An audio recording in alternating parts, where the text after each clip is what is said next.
হাসপাতাল সর্বপ্রথম আমি ফাউন্ডার ম্যানেজিং ডাইরেক্টর এই হাসপাতাল প্রতিষ্ঠা করি।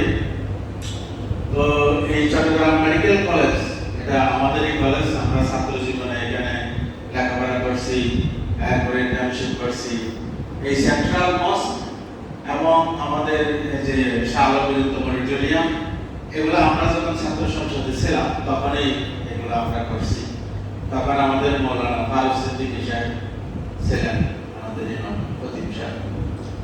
তো আমি বর্তমানে চট্টগ্রাম মেট্রো হাসপাতালের ম্যানেজিং ডাইরেক্টর, আর এখানে পার্কভিউ হসপিটালের চেয়ারম্যান, আর হচ্ছে ওই সার্জিস হসপিটালের ডাইরেক্টর, আর Chattogram international medical college, dental college, nursing college, এই তিনটা ট্রাস্টের মাধ্যমে পরিচালিত হয়। এই ট্রাস্টের চেয়ারম্যান এবং চট্টগ্রাম ইন্টারন্যাশনাল মেডিকেল কলেজের গভর্নিং বোর্ডের চেয়ারম্যান, আর চট্টগ্রাম মা ও শিশু হাসপাতালের নির্বাচিত ভাইস চেয়ারম্যান, চট্টগ্রাম মেডিকেল ইউনিভার্সিটির সিন্ডিকেট মেম্বার এবং ফাইন্যান্স কমিটির সদস্য, চিটাগং ইন্টারন্যাশনাল ইসলামিক ইউনিভার্সিটির বোর্ড অফ ট্রাস্টের member, Chittagong ideal high school and কলেজের ট্রাস্টের চেয়ারম্যান, শাহ ওয়ালিউল্লাহ ইনস্টিটিউট ট্রাস্টের বোর্ড অফ ট্রাস্টের মেম্বার। তো আমি পাশ করার পরে আমাদের বাংলাদেশ মেডিকেল অ্যাসোসিয়েশনের চট্টগ্রামের 3 বার নির্বাচিত ট্রেজারার ছিলাম। আর আমাদের বিএম এর একটা ট্রাস্ট আছে, বিএম ভবন ট্রাস্ট, একটা বিএম ভবন আছে। এই বিএম ভবন ট্রাস্টের আমি ফাউন্ডার ম্যানেজিং ট্রাস্ট। আমার আমলেই এইটা রেনোভেশন হয় এবং এখানে একটা পোস্ট গ্রাজুয়েট লাইব্রেরি, ওখানে এখনো যারা লেখাপড়া করতে যায় আমার নাম দেখবে, ওটা আমি করছি পোস্ট গ্রাজুয়েট লাইব্রেরি।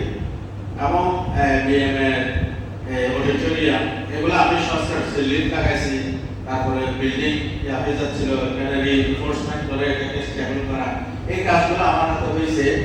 যার ফলে আমার যারা শিক্ষক ছিলেন, প্রফেসর এসএমএফ করে এই ক্যাম্পাসে যারা বড় বড় প্রফেসর ছিলেন, প্রফেসর নুরজান মিয়া, নূর নবী স্যার, কাদের স্যার, সবাই আমাকে একবারকে, এবং এখানে থাকা অবস্থায় এই যে যখন পাশ করার পর যে বিএমএতে ছিলাম, দলমতের বিশেষে সবাই আমাকে খুবই পছন্দ করে। গতবারে যারা বিএমএতে ছিল, আগেও আমরা যারা ছিলাম, আমরা সবাই শান্তিপূর্ণভাবে অবস্থান করেছি। আমার একটা অবস্থান সবার কাছে ছিল। তো আগামী নির্বাচনে আমাকে কোতোয়ালি চট্টগ্রাম 9 আসন থেকে মনোনয়ন দেওয়া হয়েছে। তো এই মূলত রাজনীতিতে গুণগত পরিবর্তনের জন্য আমি তো আসলে কখনোই এই ইলেকশন করবো ইত্যাদি আমার কখনোই ছিল না।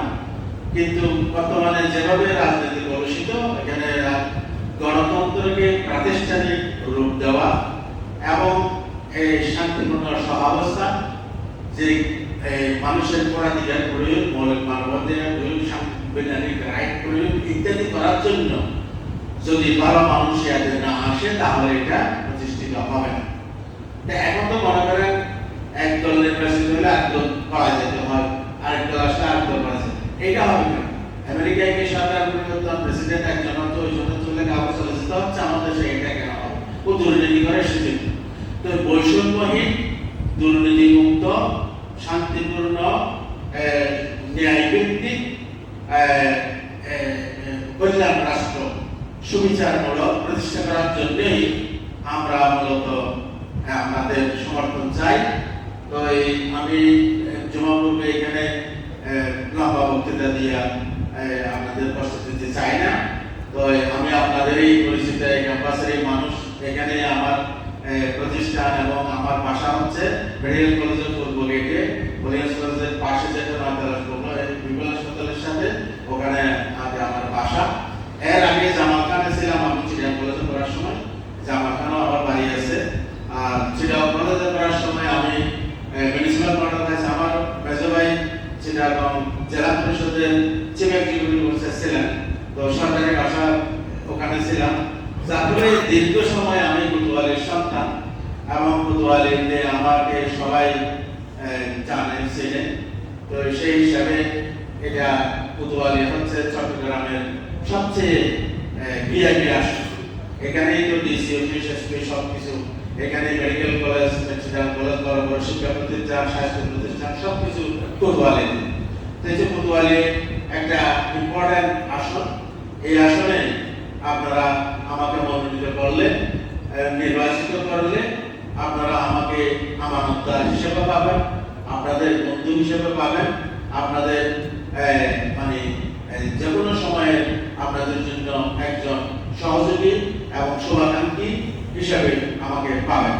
তো সুতরাং আপনারা যে কেউ যে আমার একজন ভাইকে যদি আমি করতে পারতাম, তাহলে আমাকে আপনারা ভাই হিসেবে পাবেন, আমার বন্ধু হিসেবে পাবেন, মুরব্বী হিসেবে পাবেন, স্নেহের ছোট ভাই হিসেবে পাবেন। সুতরাং আমাকে আপনারা আপনাদেরই ক্যান্ডিডেট হিসাবে আমি আপনাদের দোয়া এবং সমর্থন চাই। করবেন আল্লাহর মধ্যে? ইনশাআল্লাহ, ইনশাআল্লাহ। আপনাদের দোয়া চাচ্ছি, আর বেশি